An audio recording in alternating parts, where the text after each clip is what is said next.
objetivos, tiene propósitos básicos o elementales.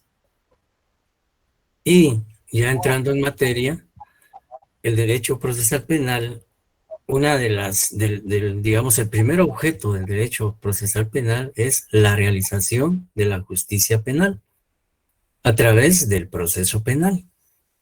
Decíamos que de nada serviría la existencia de un código penal o de un código procesal penal si no se le da vida jurídicamente hablando a ese proceso penal. Es decir, para que ese proceso penal trascienda al ámbito jurídico, se materialice o se concretice, es imperativo que, primero, exista la comisión de un hecho delictivo. Segundo, exista un sujeto a quien se le pueda atribuir, a quien se le pueda imputar, a quien se le pueda endilgar ese delito o ese tipo penal que cometió. Pero además de ello, es necesario que exista un procedimiento para poder someter a un proceso penal a este sujeto, a esta persona que ha transgredido o que ha vulnerado el Código Penal a través de la comisión de un hecho delictivo. Entonces, una de las finalidades del derecho procesal es la realización de la justicia penal. Es decir, que esa justicia penal se aplique, que esa justicia penal en efecto trascienda a la práctica, a la realidad, y que no sea una letra muerta o que no, cuya existencia solo sea teórica o lírica, sino que la realización de la justicia penal tiene que darse a través de la aplicación de la ley penal, a través de los diferentes órganos o instituciones creadas para ese efecto. Hablábamos del artículo 251 constitucional que le da nacimiento al Ministerio Público como una institución pública auxiliar de la Administración de Justicia, cuya finalidad básica es la persecución penal de delitos de acción pública. El cumplimiento, velar por el cumplimiento de las leyes del país, realizar la investigación, etcétera, etcétera. Y, por otro lado, encontramos a los órganos jurisdiccionales que son los responsables de juzgar y ejecutar lo juzgado. Haciendo una combinación de ambas actividades, definitivamente para la realización de la justicia penal es menester la intervención del Estado a través de estas instituciones para que la justicia penal pueda, digamos, aplicarse, pueda materializarse. Entonces, la realización de la justicia penal se da a través de un proceso penal, porque a través del proceso penal es que se va a investigar, se va a juzgar y en su momento procesal sancionar al infractor de esa ley penal. Entiéndase, imputado, sindicado, procesado, etcétera, etcétera.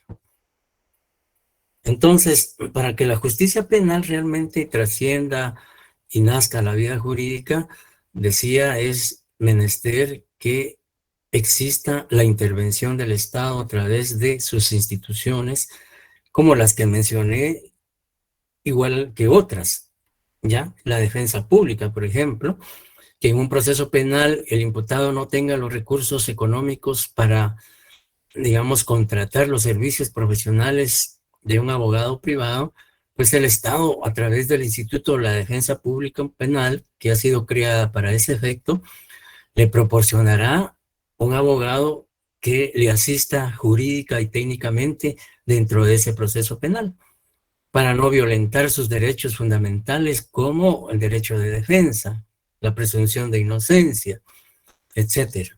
Entonces, uno de los objetos del derecho procesal es la realización de la justicia penal. Y ya, digamos, de una manera muy práctica, expuse cómo es que esa justicia penal puede trascender, puede nacer a la vida jurídica. Bien, otro aspecto importante que, digamos, en cuanto al objeto del derecho procesal penal, es el reconocimiento de un derecho conculcado. Esto significa que el Estado reconoce a la víctima, reconoce a la persona que ha sido, digamos, ofendida, que ha sido agraviada o que ha sido víctima de la comisión de un delito o de una falta, ¿ya? Una persona que es víctima de un hecho delictivo, aparte de, digamos, imaginémonos que ha sido víctima de un delito de robo, pues aparte de la afectación patrimonial, aparte de la afectación emocional o psicológica que puede generar la comisión de ese hecho delictivo cometido en su contra, pues el Estado reacciona. ¿Y cómo reacciona el Estado? Pues a través de sus instituciones. Esta persona, por ejemplo, que ha sido víctima de un hecho delictivo de robo, al momento de promover, presentar, plantear o interponer la denuncia, pues pone en movimiento al Ministerio Público para que investigue ese hecho delictivo. Allí el Estado está reconociendo que ha habido una violación a un tipo penal, que existe una persona que ha sido víctima de ese hecho delictivo. Está reconociendo entonces el Estado ese derecho que ha sido afectado, que ha sido vulnerado, que ha sido transgredido. A eso se refiere cuando se dice que el reconocimiento de un derecho conculcado. Es decir, que desde el momento que una persona es afectada por la comisión de un delito y si presenta la denuncia, pues el Estado a través del Ministerio Público realiza la investigación, los tribunales de justicia pues juzgarán y en su momento sancionarán al sindicado, procesado o imputado. Entonces, ahí hay un reconocimiento del derecho afectado. Y la víctima, por supuesto, podrá, aparte de ejercer la acción penal, también podría ejercer la reparación digna para lograr el resarcimiento de los daños y perjuicios causados por ese hecho delictivo. A eso se refiere el reconocimiento de un derecho conculcado. Hay una afectación, hay una lesión, hay hay un agravio hacia una persona, hacia un derecho del cual es titular una persona. En este caso, hablamos de un delito, de una falta, pues definitivamente siempre existirá una víctima a quien se le afecta ese derecho. Luego también se habla de una remuneración material o moral del derecho afectado. Y aquí entra básicamente lo que el Código Procesal Penal, a partir de su reforma en el artículo 124, habla de la reparación digna. Y la reparación digna, que vamos a ver en su momento, básicamente la pretensión de esta institución jurídico-procesal es que exista un reconocimiento, en este caso del imputado, por daños y perjuicios causados por ese hecho delictivo. Y entonces la víctima agraviada u ofendida puede promover la, digamos, reparación digna con el propósito de que los daños causados por la comisión de ese hecho delictivo sean resarcidos económicamente o de otra manera como se establece en la ley. Y como vamos a ver más adelante que la reparación digna no solo es económica, sino que puede ser de otra manera. Lo importante es, digamos, resarcir el daño causado a la víctima por ese hecho delictivo. Entonces, esa remuneración material puede ser económica y la moral, pues también, aunque la reparación moral, pues no tiene una cuantificación monetaria, no tiene una valoración económica, sino que una afectación moral, pues realmente se discute mucho de que si al final ese daño moral causado puede ser realmente reparado, ¿ya? Recordemos que una persona que es víctima de un hecho delictivo, aparte del daño material que sufre, puede también sufrir un daño moral, un daño psicológico. Y muchas veces ese daño psicológico requiere de tratamientos con profesionales especializados en la materia, como psicólogos, psiquiatras u otros especialistas. Dependerá de la gravedad del hecho delictivo, dependerá de la capacidad de reacción de la víctima o del afectado.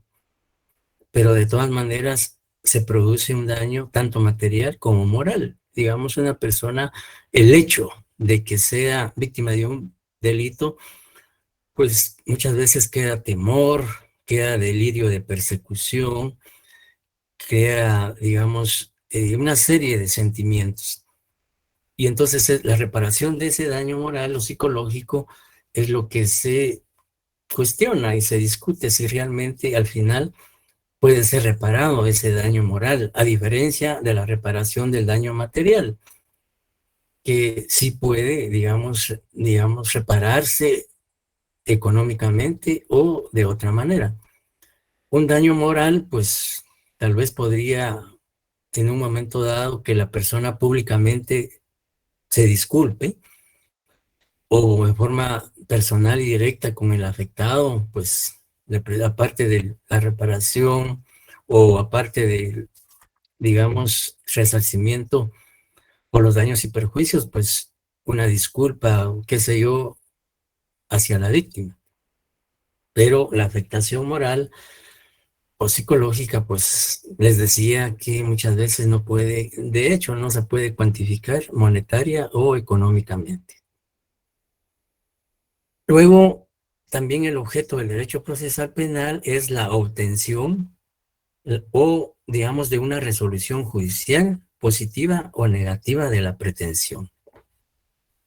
Siempre, digamos, si volvemos al ejemplo de una persona que es víctima del hecho delictivo, pues definitivamente al momento de promover la denuncia, lo que pretende es que ese hecho delictivo no quede impune, sino que sea investigado y que la persona a quien se le atribuye ese hecho delictivo, pues sea procesado y en su momento sea condenado o absuelto. O sea, por eso es que se dice, se habla de una resolución judicial, positiva o negativa de la pretensión punitiva del Estado. Porque esa resolución, como les decía, imaginémonos que la persona en efecto es sometida a proceso penal. Y luego de, digamos, que el proceso penal se desarrolle por todas las fases y etapas, pensemos que este proceso penal llega a juicio oral y público o a debate, en donde se va a discutir la responsabilidad y participación penal o inocencia del acusado. Si en ese juicio, en ese debate, el Ministerio Público presenta las pruebas fehacientes, convincentes, contundentes, que relacionen, que vinculen, que acrediten, que demuestren la responsabilidad y participación penal del acusado en el hecho delictivo, pues el tribunal, al diligenciar las pruebas, al darles un valor, puede ser que condenen al acusado. Ahí se obtiene entonces una resolución judicial positiva, que en este caso es la condena del acusado por el delito por el cual el Ministerio Público formuló la acusación. O, como dice también el objeto, es o una resolución negativa. Pensemos que en el debate o juicio oral, el acusado o el Ministerio Público no probó la responsabilidad penal del acusado, no quebrantó esa garantía constitucional de presunción de inocencia.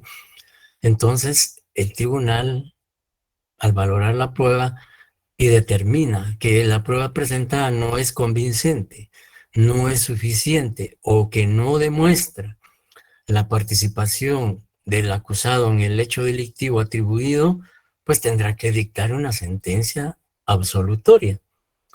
Entonces ahí también obtenemos una resolución judicial en cierto punto, pues que no es favorable al Ministerio Público o a la víctima porque el acusado es absuelto.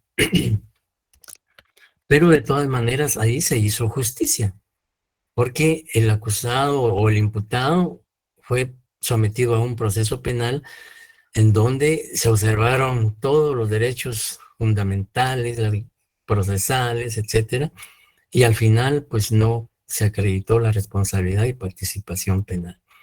Pero sí se hizo justicia porque fue sometido a un proceso penal en donde, como les decía, se observaron todos los derechos y las garantías fundamentales del sindicado y en su momento acusado.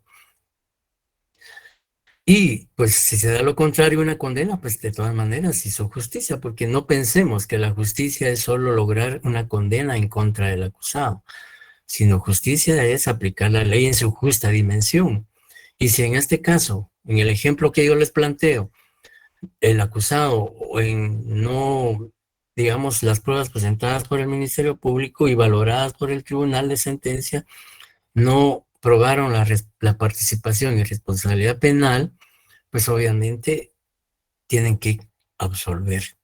Y se hizo justicia porque digamos, el proceso o la imputación del hecho delictivo al acusado o imputado, pues se desarrolló a través de un proceso. Y en ese proceso penal al final no se logró acreditar su responsabilidad penal. Pero sí se hizo justicia porque se desarrolló el proceso penal con todas sus incidencias, formalidades, etcétera, etcétera. Entonces ahí la pretensión de la punitiva del Estado, pues definitivamente digamos, fue sometida a un proceso penal y en donde no se logró, pues como ya les decía, la responsabilidad penal del acusado. ¿Alguna duda, pregunta, por favor?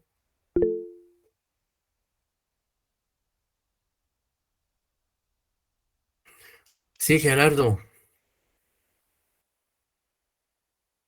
Gerardo Sánchez. Buenas noches, licenciado. Sí, diga. Fíjese que la reparación moral No le escucho, no sería tan cabría ahí amable de cuando hablar las más penas fuerte. tan elevadas, por ejemplo, ¿verdad? Yo sé que la pena máxima en Guatemala es de 50 años, Ajá.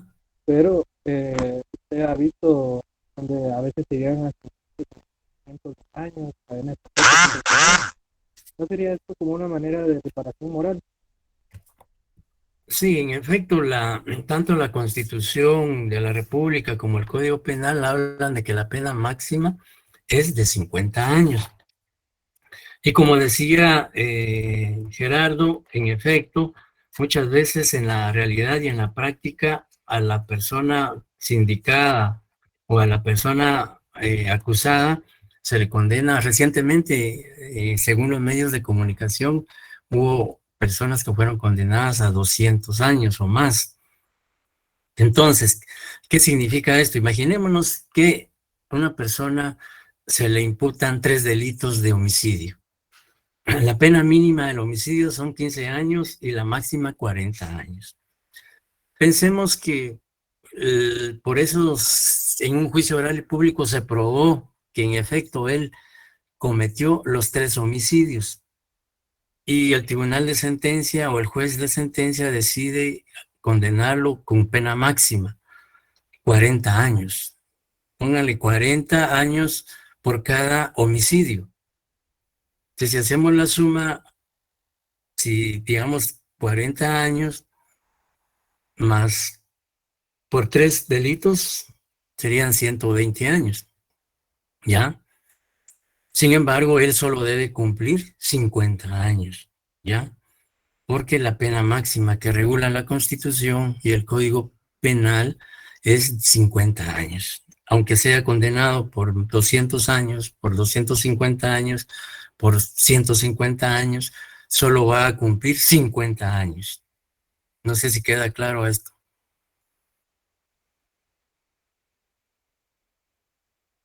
Gerardo, ¿quedó claro? Mire, claro, ¿Perdón? Sí, quedó claro, Lick, gracias. De nada. ¿Alguna intervención más antes de continuar? No, Lick. Gracias. Bien, Sí, Lick, disculpe. sí, Es que diga. yo pensaba de que cuando le dan 200, 250 años era cadena perpetua, aunque acá en el código no aparezca ese término. Sí, la cadena perpetua no es una, digamos, no está regulada en el Código Penal guatemalteco. Digamos, el Código Penal solo regula como penas principales el arresto, digamos, la prisión y la condena, en este caso, según la ley, máxima 50 años de prisión. Aunque, como les decía, la persona puede ser condenada por más años, pero solo va a cumplir 50 años. Gracias, Lick. Para servirle. Bien, vamos entonces. No hay ninguna otra pregunta, ¿va? No, Lick. Bien, vamos es que tratar de correr la siguiente lámina, pero no me deja la.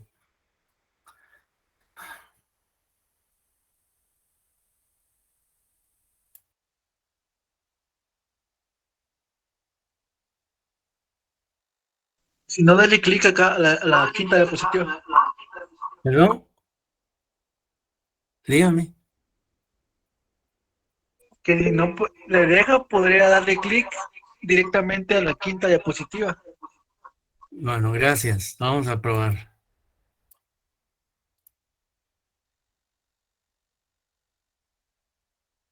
Permítame un segundito, vamos a ver qué está pasando. Un gusto, Lick. Gracias, Lick.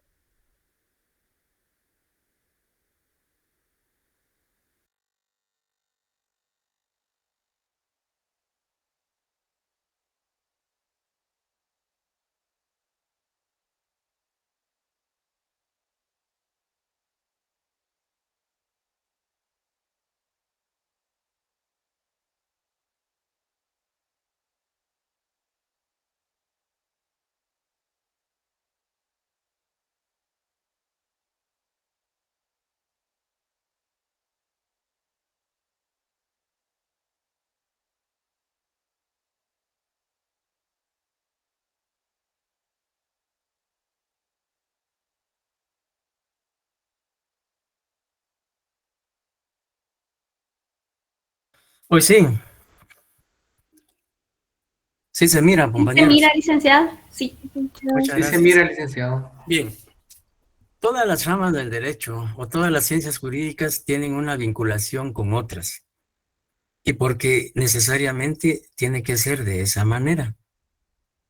Y el derecho procesal penal no escapa a esa relación que debe existir con otras áreas del derecho.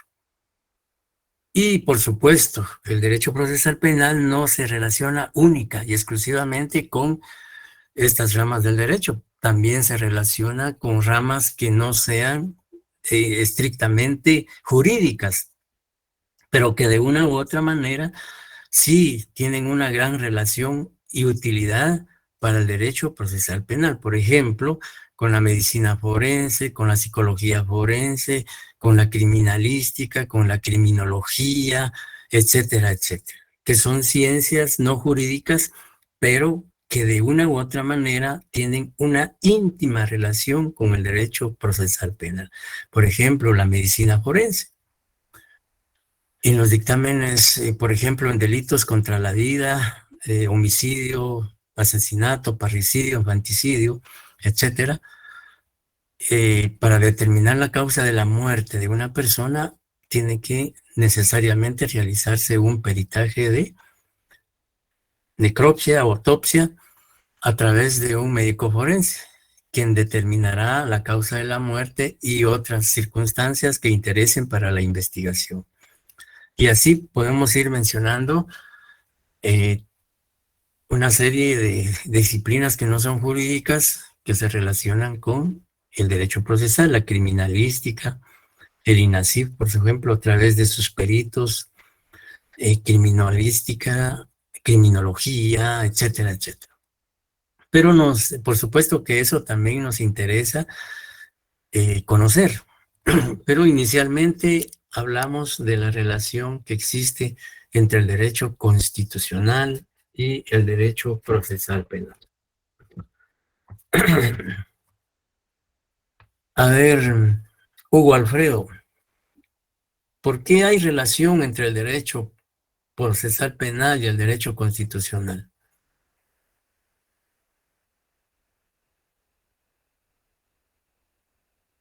¿Se me está Buenas noches, escuchando, Hugo licenciado. Sí, Alfredo sí, Benítez? sí, buenas noches. Pues con el constitucional, ahí sí estoy un poco pendiente, por procesal penal sí, pero el constitucional no sé en qué forma podría haber relación. Evelyn, Gabriela, ¿por qué cree usted que hay relación entre el derecho constitucional y el derecho procesal?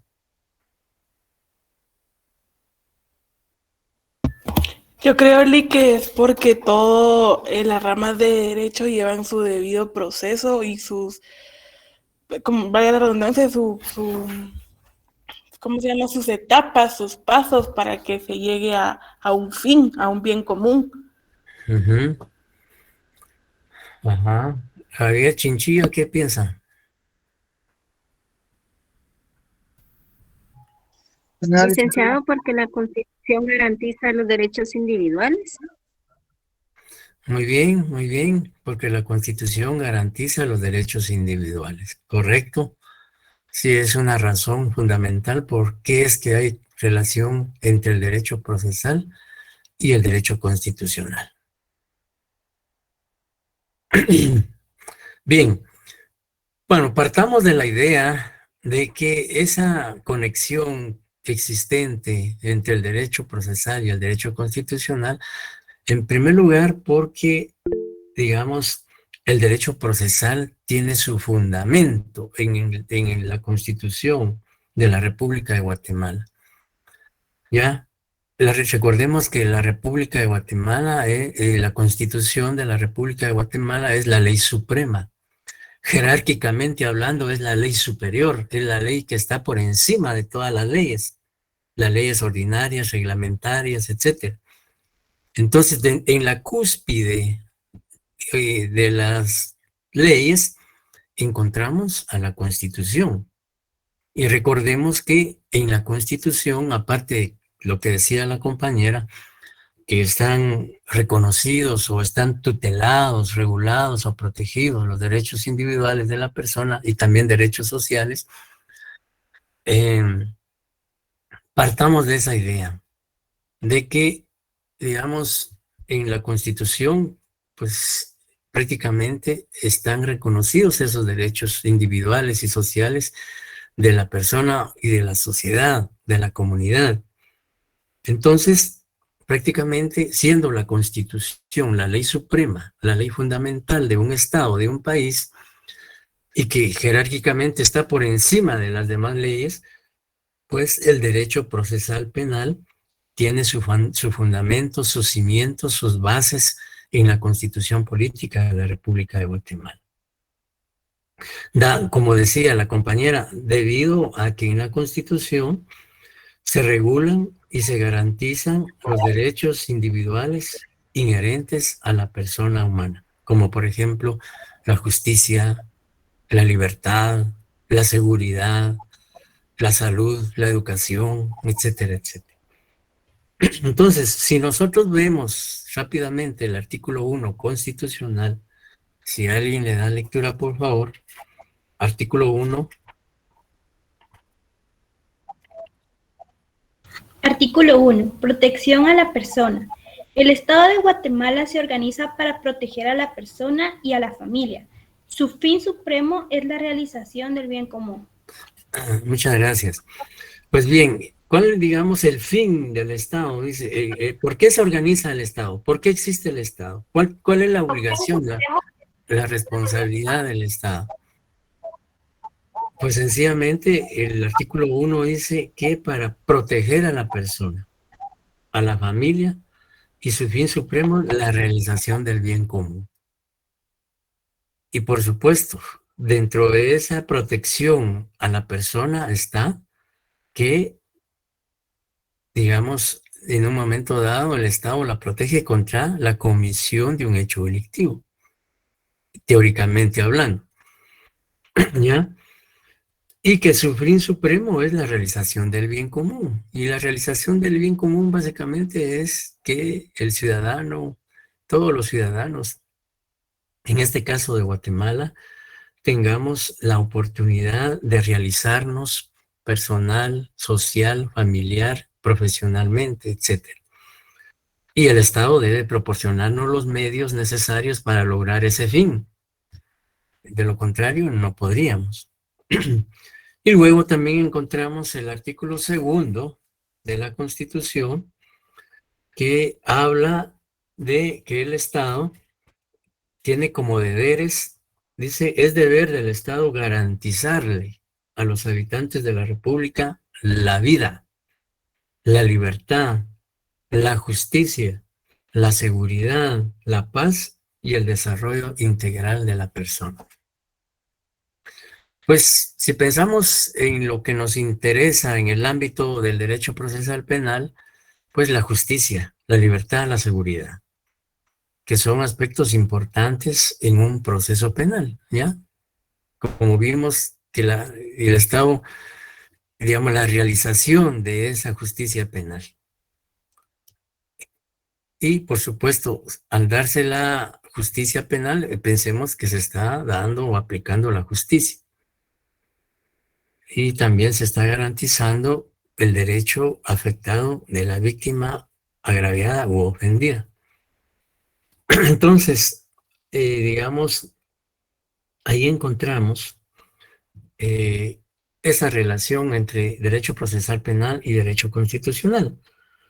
Pero también se puede pensar que porque, digamos, en el desarrollo de un proceso penal o en el desarrollo o aplicación del derecho procesal penal a través del proceso penal, se debe observar, se debe respetar y se deben cumplir las garantías constitucionales de las partes o de los sujetos que intervienen en un proceso penal. ¿Ya?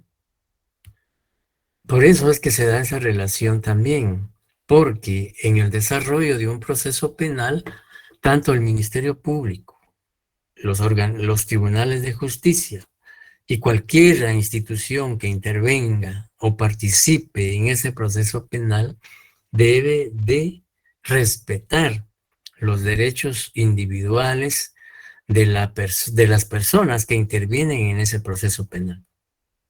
Si pensamos en el procesado, pues tendrá que respetarse su derecho de defensa, su presunción de inocencia, su, digamos, aparte de derecho de defensa, presunción de inocencia, el debido proceso, una tutela judicial efectiva, etcétera. Y si pensamos en la víctima, pues también digamos, el reconocimiento de ese derecho conculcado, el resarcimiento de los daños y perjuicios causados por el delito, el reconocimiento de, digamos, de víctima como persona afectada, etcétera, etcétera. Entonces, digamos, si hay, digamos, esa relación necesaria entre el derecho procesal penal y el derecho constitucional. ¿Ya? Entonces, esa es, podríamos decir, que fundamentalmente es la relación que existe entre el derecho constitucional y el derecho procesal. Es decir, que para que el derecho procesal penal pueda desarrollarse, pueda trascender al ámbito jurídico, pues necesariamente tiene que sujetarse, tiene que supeditarse a lo que la Constitución de la República establece. Es decir, que no puede el proceso penal sustraerse de lo establecido o determinado en la Constitución Política de la República de Guatemala. ¿Preguntas? No, licenciado, gracias. Licenciado, tengo una pregunta. Diga. con la cuestión de derecho constitucional. En el artículo 14 dice la presunción de inocencia. ¿Cómo quedaría entonces esta relación del derecho procesal penal con el constitucional en la ley de aceptación de cargos? Exacto. La ley de aceptación de cargos, pues es una ley muy cuestionada en primer lugar.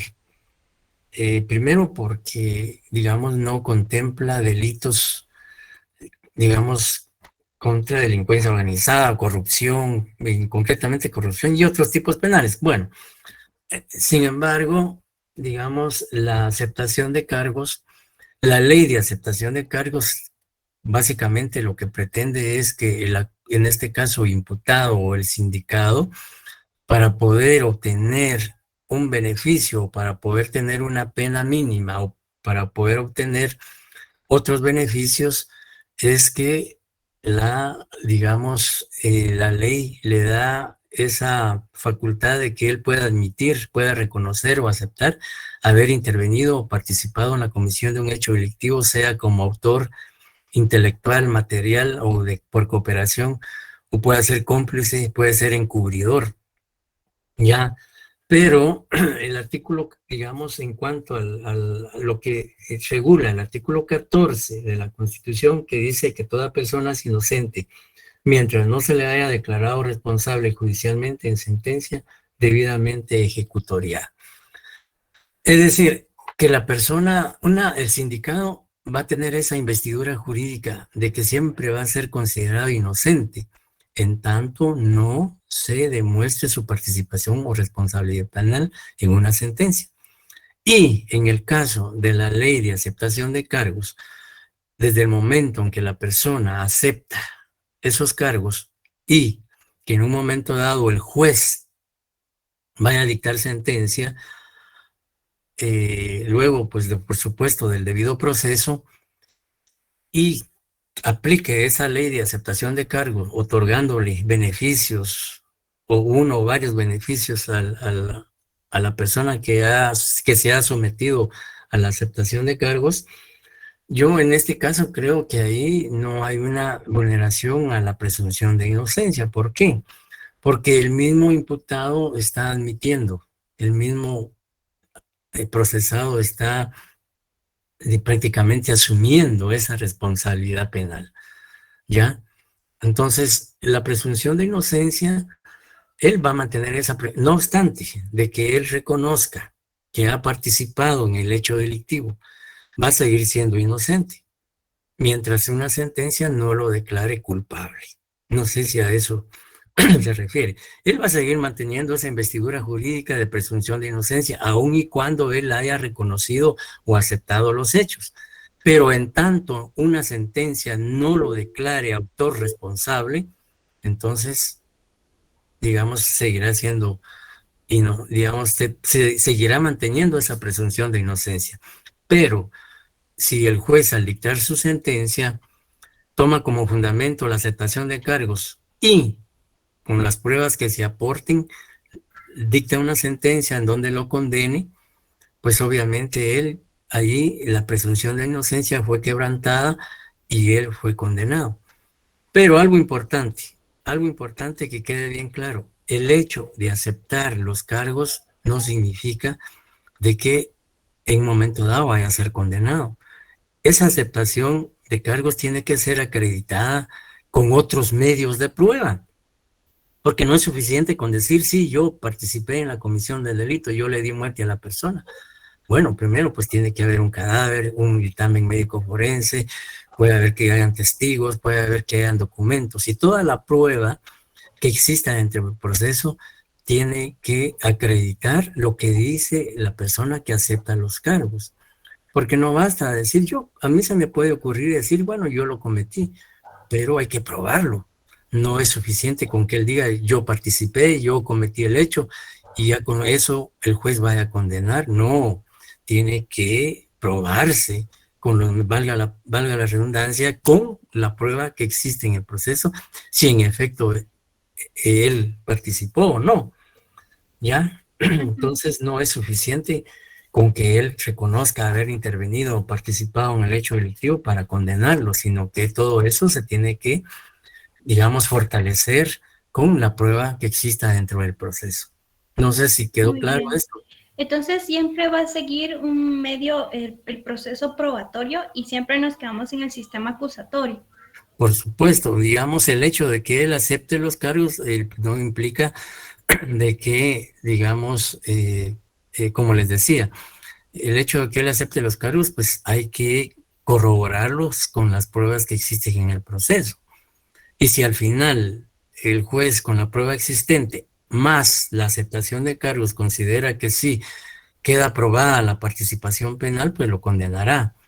Y si no, pues puede hacer que lo absuelva también, si la prueba no acredita que haya intervenido o participado en la comisión del delito. O sea, el proceso siempre va a continuar. El hecho de que él, pues, imaginémonos que en la primera fase del proceso, en la etapa de investigación o en la etapa preparatoria, él acepte los cargos, pues ya vendrán las otras fases del proceso hasta llegar sentencia en donde se condene o se absuelva, en este caso, a la persona. Gracias, licenciado, muy amable. Para servirle.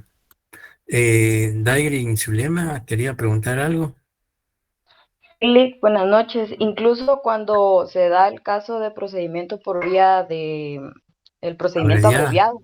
Ajá. Ajá. En ese Sí. caso igual la persona sigue siendo inocente. Exacto. Sí, el hecho de aceptar los cargos no significa que sea culpable. Como les decía, culpable va a ser hasta que un tribunal de sentencia así lo declare a través del fallo judicial denominado sentencia. Ah, ok. Sí, Lick, porque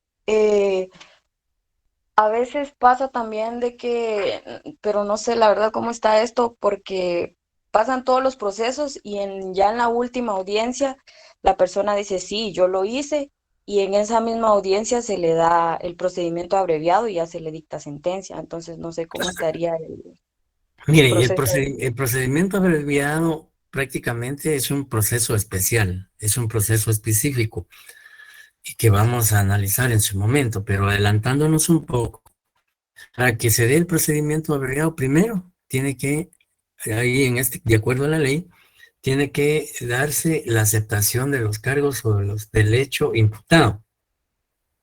Segundo, el abogado defensor tiene que aceptar esa vía propuesta. Tercero, yo digo así primero, segundo y tercero, pero el orden no importa. El Ministerio Público digamos, el procedimiento abreviado puede ser requerido por el imputado o por su abogado defensor. Y es una decisión que también el Ministerio Público tiene que adoptar. Entonces, para que se dé el procedimiento abreviado, tiene que haber un acuerdo entre el Ministerio Público, acusado, abogado defensor y juez. Prácticamente va a haber un acuerdo de todas estos sujetos procesales para proceder al procedimiento abreviado. Y si todas las partes están de acuerdo, entonces ya el Ministerio Público hace el planteamiento al juez, presenta su acusación a través del procedimiento abreviado y también el Ministerio Público se compromete a no pedir una pena mayor de 5 años. O sea, en el procedimiento abreviado tiene prácticamente que ponerse de acuerdo, Ministerio Público, defensor, acusado y juez, ¿ya? Y una vez que se hayan cumplido los requisitos, ya pues en la acusación, en la audiencia respectiva, ya el juez, digamos, luego del procedimiento que establece el artículo 464, en adelante, que es, como les decía, es un procedimiento que vamos a ver más adelante.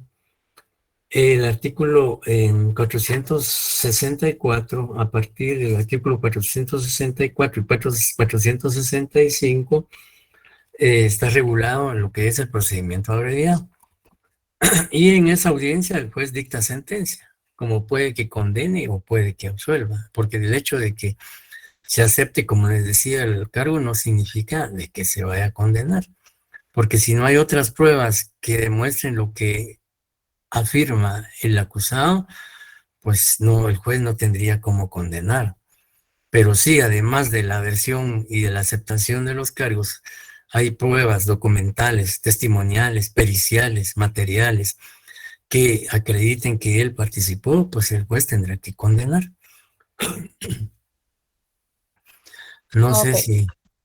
Ujú. gracias.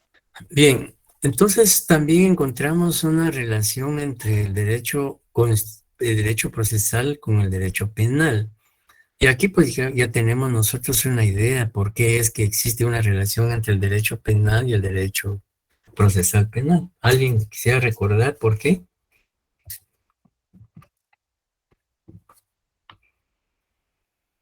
Porque el derecho penal es la parte sustantiva y el derecho procesal penal es la parte adjetiva. Ajá, Y regula el procedimiento precisamente del penal. ajá. Sí, en efecto, que es la relación que se gesta entre estas dos ciencias jurídicas es porque ya como señalamos al hablar de la característica de instrumental del derecho procesal, dijimos que el derecho procesal es el vehículo, es el medio idóneo o pertinente, digamos, para la materialización, para la concreción o para la actuación del derecho penal sustantivo o material. ¿Ya? Entonces, si no existe un derecho procesal, un procedimiento para juzgar a una persona, pues definitivamente no tendría sentido que exista el derecho, digamos, penal o derecho procesal, sino que para que el derecho penal pueda nacer a la vida jurídica es necesaria la existencia del derecho procesal penal, que el derecho penal sustantivo va a aplicarse a través de un proceso penal. Bien, con el derecho civil, pues también hay relación entre el derecho civil y el derecho procesal penal. ¿Por qué cree Carla Ocampo, por qué cree que hay relación entre el derecho procesal penal y el derecho civil?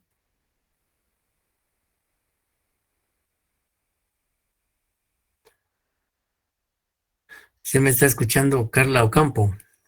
Sí, lo estoy escuchando. Estoy pensando. Está bien, ponga en movimiento esa masa gris. Sí, ojalá no. Creo, Lee, que considero que cuando uno falta, con el derecho civil se ve lo relativo a los contratos. Si falta a una de esas obligaciones legales, pienso que el derecho procesal penal, pues uno puede denunciar a la persona. Ujú, Creo, licenciado. ya. ¿Alguien más quisiera emitir alguna opinión? Tal vez yo, licenciado, yo Tal vez, considero licenciado, que toda, Jessica Kushuma habla de responsabilidad civil, dice que la relación se da por la responsabilidad civil. Dígame, Dani. sí, eso mismo iba a decir yo, que digamos cada delito, dependiendo la actividad delictiva que sea, va a llevar o va a conllevar una responsabilidad civil, por ejemplo, el pago de daños y perjuicios sobre el acto cometido. Ajá, ajá, muy bien. Licenciado, licenciado, Sí, la omisión de un delito hay consecuencias civiles también. ajá, exacto, Ingrid, así es. licenciado, tal Sí, vez el derecho de alimentación puede llegar incluso a lo penal, la sí, negación por de supuesto, alimentos. sí. La ley habla, el Código Penal regula el delito de negación de asistencia económica, que en un momento dado, para que se, digamos, llegar a imputarle a una persona el delito de negación de asistencia económica, tiene que haber una sentencia dictada por un tribunal de familia, un juez de familia, ¿ya? Que así declara que en efecto hubo incumplimiento de pago de pensiones alimenticias pasadas, presentes y futuras, o qué sé yo. Entonces, que un tribunal de familia dicte sentencia en la cual establezca o determine que en efecto hay incumplimiento del pago de pensiones alimenticias. Dice Valverde Gisela, dice que hay relación, que ya no pude leer lo que señalaba. Pero realmente, Licenciado, sí, diga. en el derecho civil se puede dar cuando alguien incumple un contrato y este genera, no sé, obligaciones, ¿no? Como el no pagar una deuda y a la larga un banco puede hasta ponerle arraigo a una persona. ¿Se puede dar el caso? Sí, pero ahí prácticamente partamos de la idea de que por deuda no hay prisión. Ok. Y por deuda, una deuda no puede ventilarse en un proceso penal porque no es delito ni falta. Ok. De que hay un incumplimiento y una obligación que debe ventilarse en la vía civil, Perdón. ¿ya? Sí, Y en claro. efecto, sí puede arraigar, un juez civil Ajá. puede arraigar a la persona para que no salga del país para garantizar el cumplimiento de su obligación. Aparte Ok. de otras medidas cautelares que pudiera adoptar. Ok. Gracias, Lick, por aclarar. Gracias. Pues realmente, bueno, digamos, en efecto, alguien decía, Ingrid creo que señalaba, que, digamos, la comisión de un hecho, Tatiana dice que las alteraciones del Estado civil podrían ser una relación, así como los requisitos, etcétera, en efecto. Por ejemplo, alteración en el Estado civil, que hay delitos en el Código Penal regulados en relación al estado civil de las personas. Y en efecto, pues, hay, digamos, hay muchas instituciones que son del ámbito o de la competencia del derecho civil que pueden trascender al ámbito penal. Como señalaba alguno de ustedes, por ejemplo, la negación de asistencia económica, que es un tipo penal y que prácticamente, digamos, para que una persona, digamos, pueda reclamar derechos sobre pensiones alimenticias para su persona y para sus menores hijos, pues tendrá que iniciar un juicio oral de alimentos. Y ese juicio oral de alimentos se tramita en un juzgado de familia. Y si al final el juez de familia dicta una sentencia en donde señala y declara con lugar la demanda, y condena al demandado al pago de pensiones alimenticias y al momento de ser requerido de pago no cumple esa obligación, no paga, pues entonces ya se le certifica lo conducente al Ministerio Público para que proceda penalmente por el delito de negación de asistencia económica. También señalaban ustedes que la alteración del estado civil de las personas, cambio, digamos, que hay alteración en un documento, por ejemplo, una certificación de partida de nacimiento, ahí se daría un delito de falsedad material o falsedad ideológica. Se altere una certificación de matrimonio, que son, digamos, instituciones del derecho civil, ¿ya? O pensemos en adopciones irregulares o adopciones ilegales, que en un momento dado trascienden al ámbito penal por la comisión de hechos delictivos. Entonces, hay una relación entre el derecho civil y el derecho, digamos, procesal penal porque, insisto, existen instituciones del derecho civil que en un momento dado trascienden al ámbito penal. Por ejemplo, decíamos delito de negación de asistencia económica, para mencionar.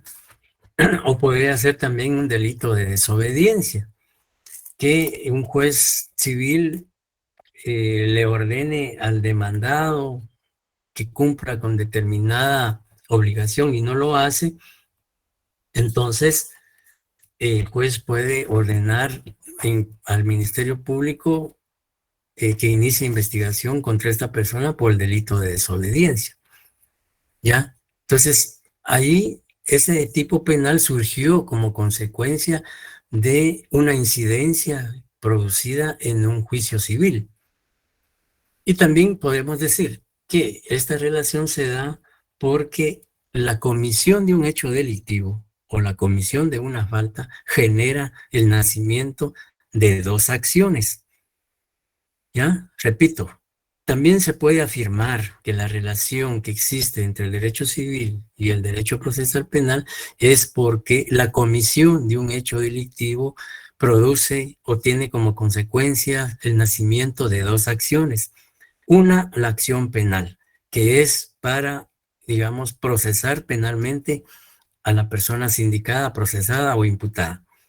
Y, por el otro lado, la reparación digna para el resarcimiento de daños y perjuicios provenientes o provocados por ese delito o por esa falta.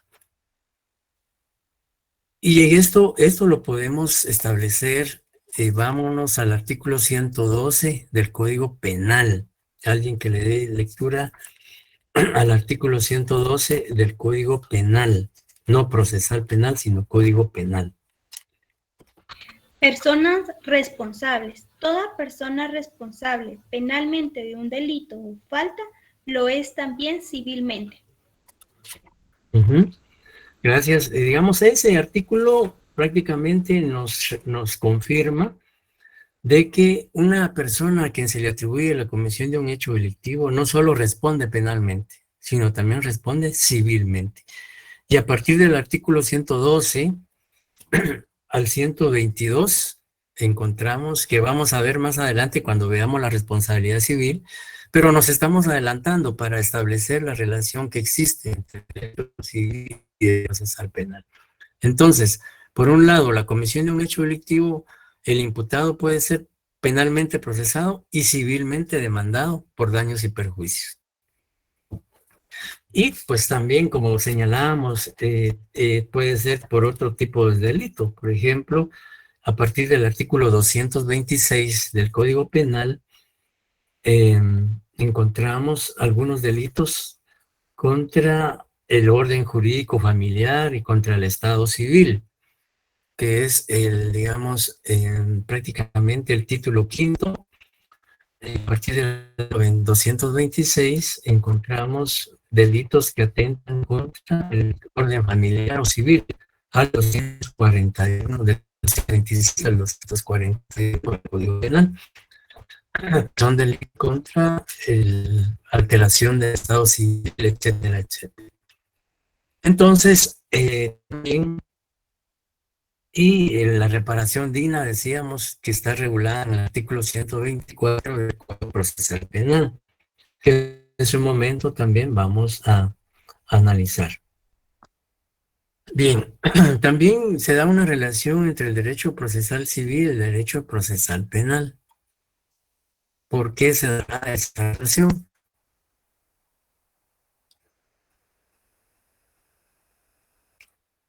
Disculpe, licenciado, se le entrecortó un poco, ¿podría repetir? Decía que ¿por qué se da la relación entre el derecho procesal civil y el derecho procesal penal?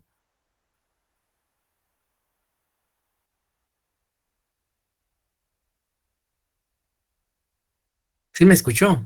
Sí, tal vez pueda ser por las medidas cautelares que se dan en el proceso civil. ¿Se pueden aplicar algunas al proceso penal? Exacto, muy bien. Así es. Sí, por ejemplo, el arraigo, que el arraigo se da en lo civil y también en lo penal. El embargo de sueldos, de bienes, secuestro de bienes, etcétera, etcétera. Entonces, miren, concretamente la relación entre el derecho procesal civil y el derecho procesal penal es porque, digamos, porque para la aplicación de ciertas instituciones jurídicas del derecho procesal penal se recurre o se utiliza un procedimiento civil, ¿ya? Decía que la relación concreta se da porque existen instituciones, porque para la aplicación de ciertas instituciones del derecho procesal penal se recurre a la aplicación de normas de carácter procesal civil o a través de un procedimiento civil. Por ejemplo, lo que decía la compañera, medidas cautelares. Veamos el artículo 278 del Código Procesal Penal, del 278 al 280.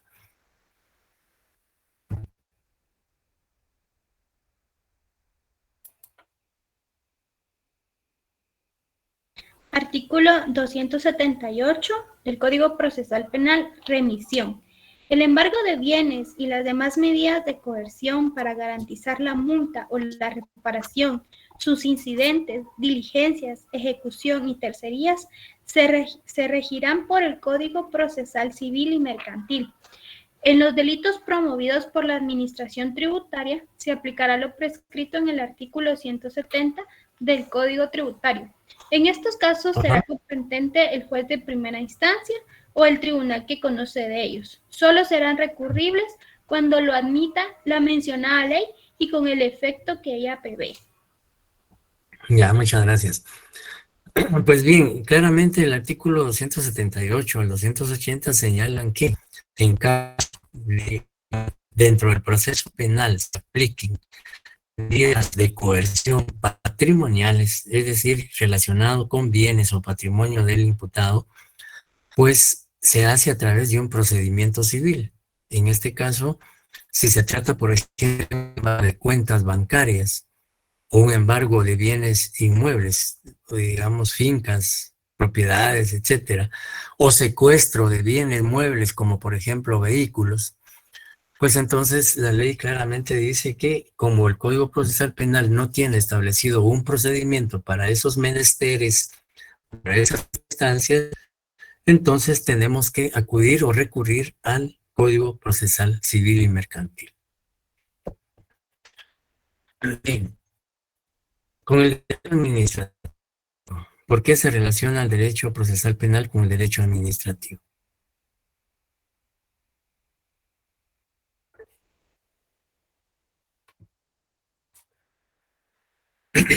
Podría ser por los Por eso. delitos que cometen los funcionarios o empleados públicos, incluyendo la grabación que tienen estos en el Código Penal. Por delitos cometidos por funcionarios o empleados públicos en el ejercicio de funciones. ¿Alguien más? Tal vez, Lick, porque ayer aprendíamos que en derecho administrativo solo aplica lo que está regulado. No sé, no se puede hacer más de lo que está regulado. Si no está regulado, no me puedo aprovechar de eso. Entonces, ahí estaría constituyendo un delito, ¿verdad? Al hacer algo que, pues, como no está regulado, no importa, ¿verdad?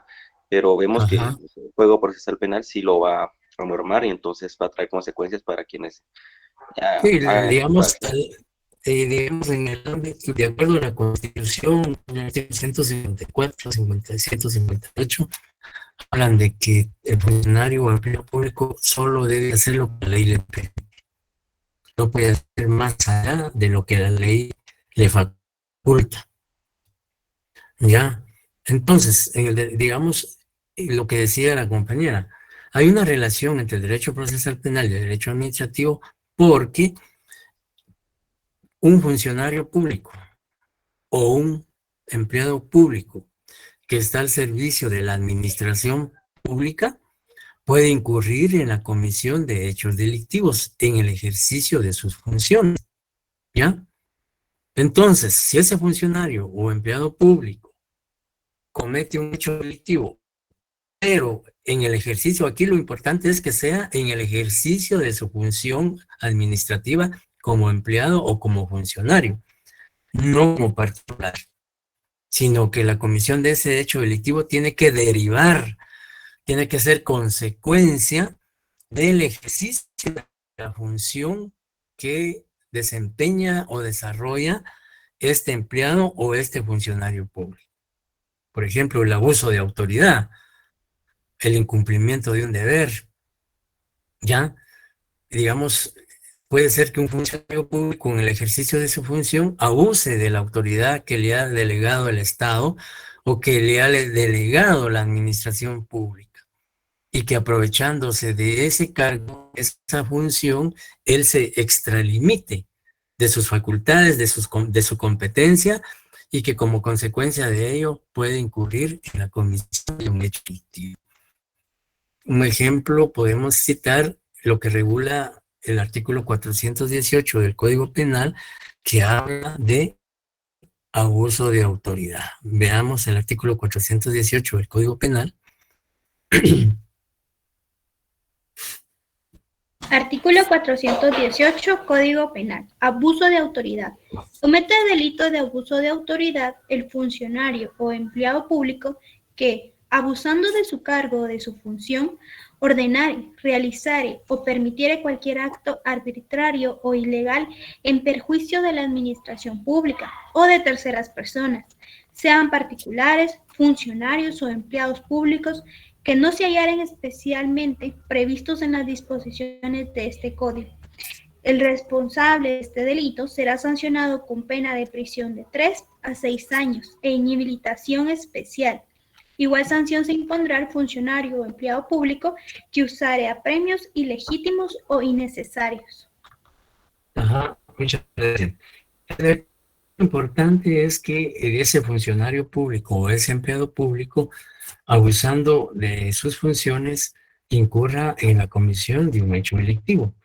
Y hoy, pues, definitivamente tenemos tantos ejemplos en los delitos con, digamos, por corrupción, por malversación, por fraude, que son delitos imputados a funcionarios y empleados públicos que, abusando de sus funciones, pues transgreden normas penales. Y entonces, pues, por supuesto, también pueden ser sujetos y sometidos a un proceso penal, precisamente por haber, digamos, por ejemplo, veamos otro ejemplo, artículo 400, digamos, 49, 450 del Código Penal, donde funcionarios o empleados públicos pueden incurrir en delito.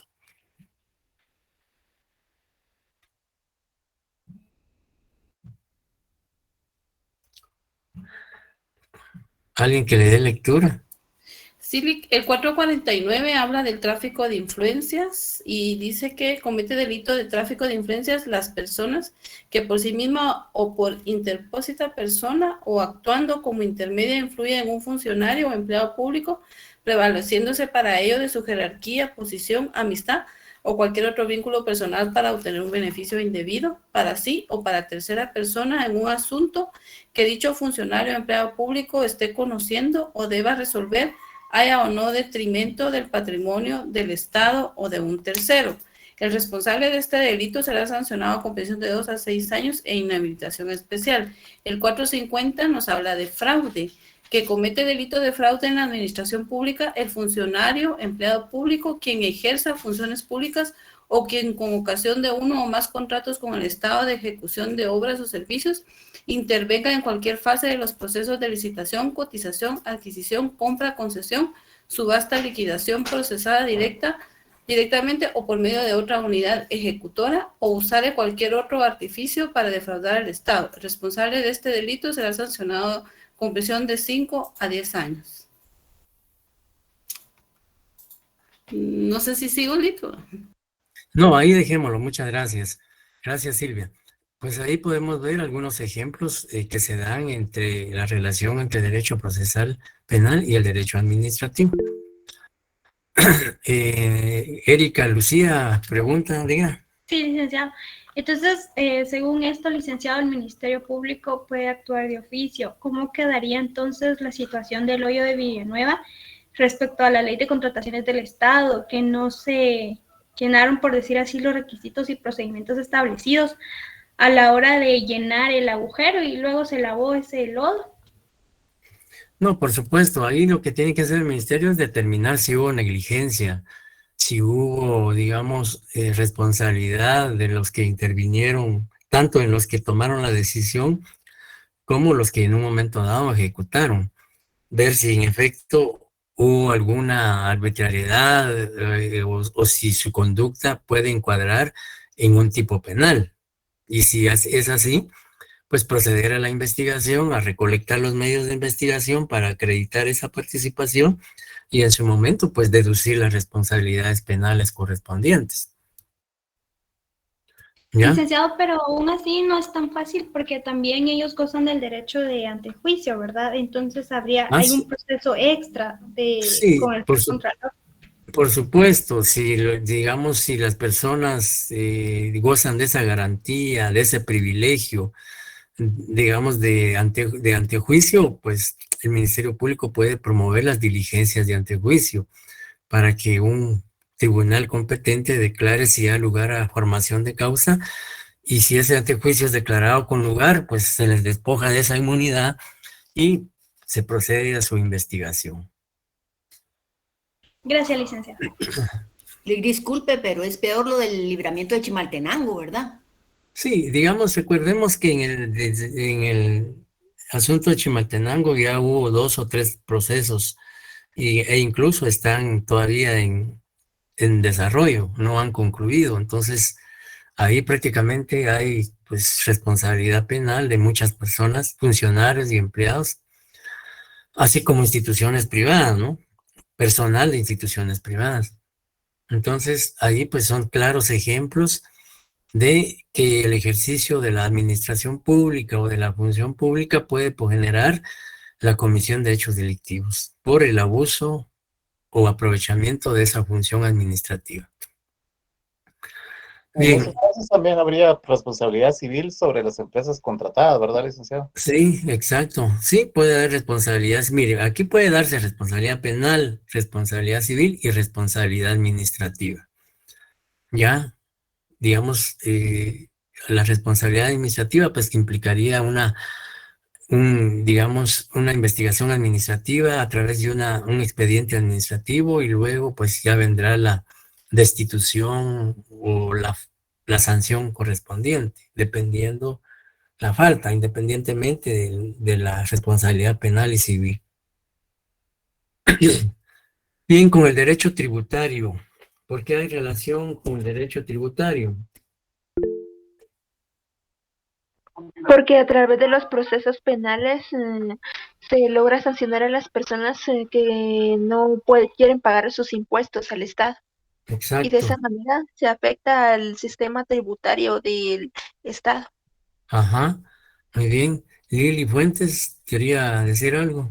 Sí, licenciado, más que todo su nombre lo indica, asuntos tributarios en el caso de evasión de impuestos, defraudación aduanera en el caso del no pago de impuestos en las aduanas, y es el caso del IVA, que es la apropiación indebida. Claro, así es. En efecto, ustedes tienen la razón y no, digamos, han argumentado lo que realmente es. Hay relación entre el derecho tributario y el derecho procesal penal porque, digamos, existen, o el Código Penal regula los delitos contra la administración tributaria, lo que decía Lili, el contrabando, la evasión de impuestos, por ejemplo, impuestos sobre la renta, impuesto al valor agregado, impuestos sobre maquilas y una serie de situaciones. Entonces, hay una relación porque hay una vulneración a las normas de carácter tributario a través del contrabando, a través de la evasión de impuestos, etcétera, etcétera. Entonces, hay una relación estrecha entre el derecho procesal penal y el derecho tributario, precisamente porque ante la comisión de cualquier delito que atente contra, digamos, la administración tributaria, contra el patrimonio del Estado, pues la persona que incurra en los mismos tendrá que ser sometida a un proceso penal. Entonces, ahí se da, si vemos el artículo 358A del Código Penal, para ver un caso, pues, en alguien que le dé lectura al 358A. Sí.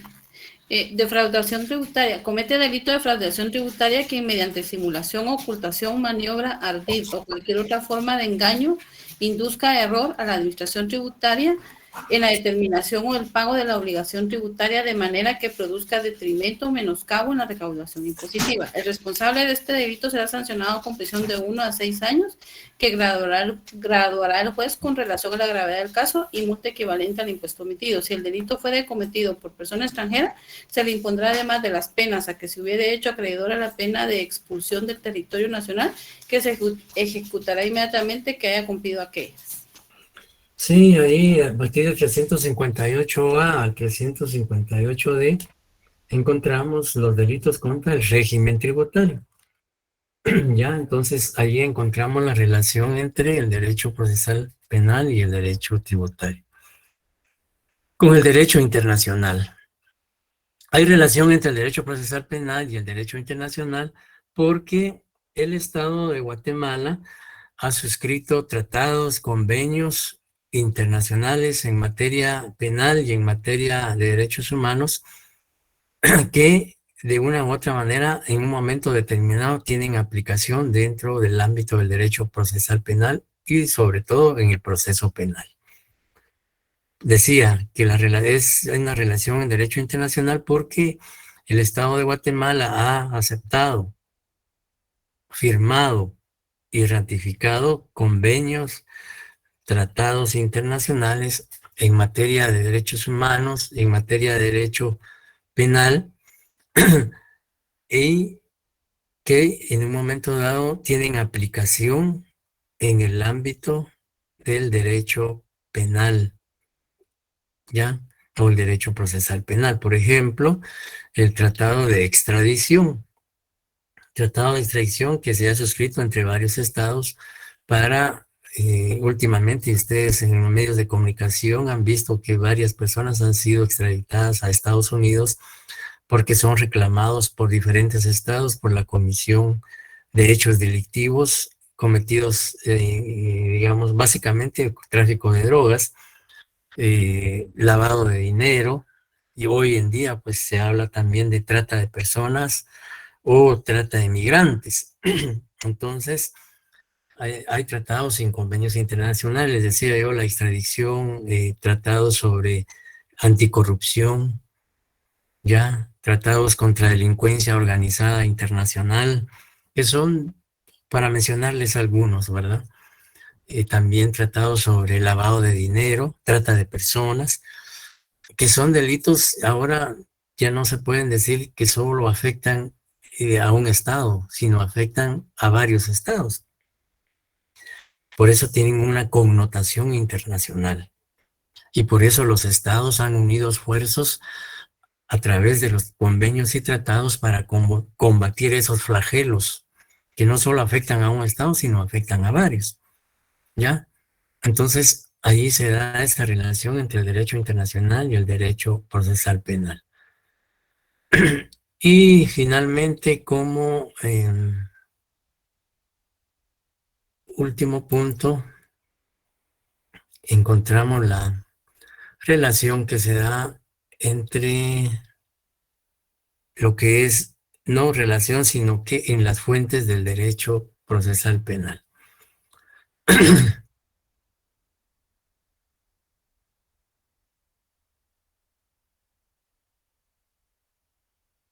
Bueno, las fuentes del derecho procesal penal concretamente,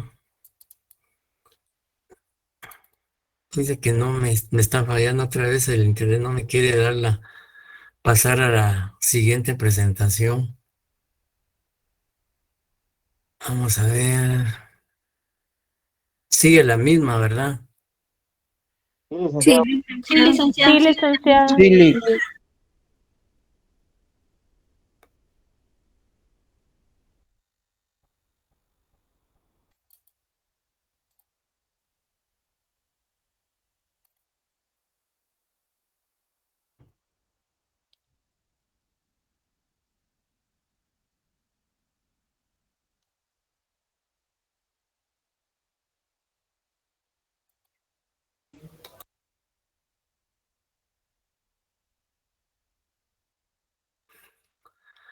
Bien, no sé qué pasó, pero no circula, no pasa. Pero es la última y como les vamos a mandar la presentación, entonces ahí va a aparecer la última parte. Entonces, pero el último punto es las fuentes del derecho procesal penal. Y dentro de ellas encontramos en primer lugar la ley. O sea, la primera fuente del derecho procesal penal es la ley. Y debemos entender por ley, digamos, el ordenamiento jurídico de un Estado. Ya, todo el ordenamiento jurídico de un Estado. Y en este caso, pues, partamos de la Constitución Política de la República de Guatemala.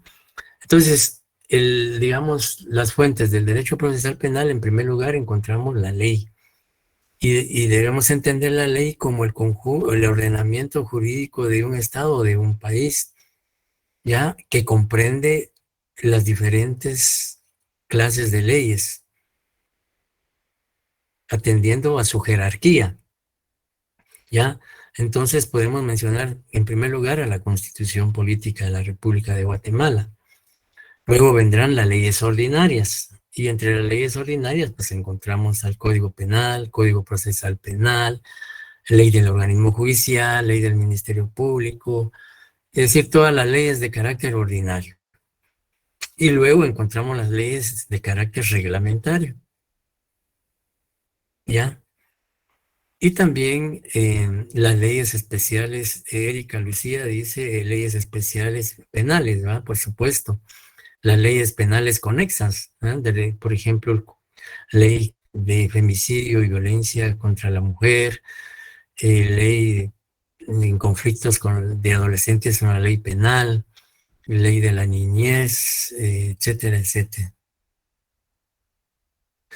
Ya, y digamos, también los tratados y convenios internacionales que ya mencionamos, ya, convenios y tratados internacionales que también son fuentes del derecho procesal penal. Encontramos también la jurisprudencia como una fuente del derecho procesal penal. Y por supuesto ya sabemos que la jurisprudencia se refiere al conjunto de sentencias y la doctrina que contienen las mismas, ¿ya? Jurisprudencia es conjunto de sentencias o conjunto de fallos judiciales y la doctrina plasmada en esos fallos judiciales. Esa es una jurisprudencia. Y también se puede decir que la jurisprudencia es el conjunto de principios y doctrinas contenidas en las decisiones de los tribunales. Eso es jurisprudencia. También se dice que la jurisprudencia pues, es el conjunto de sentencias de los tribunales que sientan precedentes. Entonces todo esto es también, la jurisprudencia también es fuente del derecho procesal penal. Y finalmente tenemos la doctrina. En primer lugar, fuente del derecho procesal penal tenemos la ley.